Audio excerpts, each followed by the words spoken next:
Now, we live in a time where they ask us why we celebrate, as if our history was somehow erased from their memory banks. Red lines drawn in our community is funny. What they seem to remember but pretend to forget. In 1863, my ancestors wrote a letter to God, transforming tears into prayers, waiting for the day when their wrists wouldn't be shackled by chains. When they used his holy name, he wrote back with a letter of resignation that we couldn't read, saying in order for our emancipation, we had to be patient. Imagine spending 250 years in bondage, bound to a fate you never thought you could escape, but we still pray. We still wait for better days, pray for other ways. We learn to sing through our sorrow, sowing seeds of hope for our family trees. Our tears transformed into waves crashing along the shoreline, unsure of our future, but still ready for salvation. In 1864, when reality seemed too hard to bear, we took up arms to fight for a country that was guilty of crimes but never convicted, willing to risk our lives because we would leave no man left behind. In 1865, our patience had been practiced so proficiently that his promise was finally delivered by sea. 250,000 more people would finally be free for the first time in history.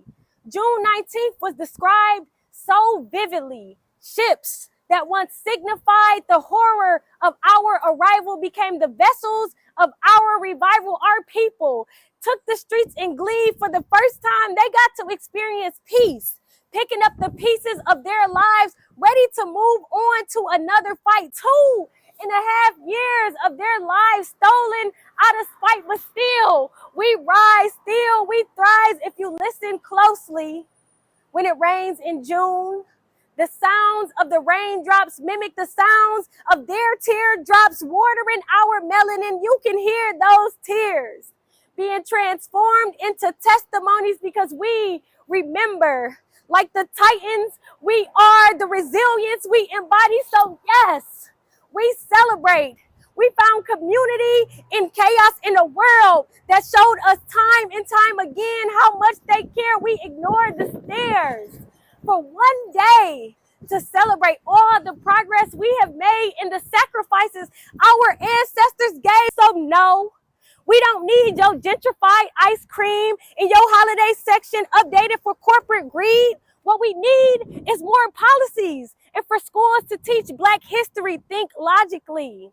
It's no coincidence that our books have so many inaccuracies. So this Juneteenth, yes, we will crowd the streets. We will celebrate.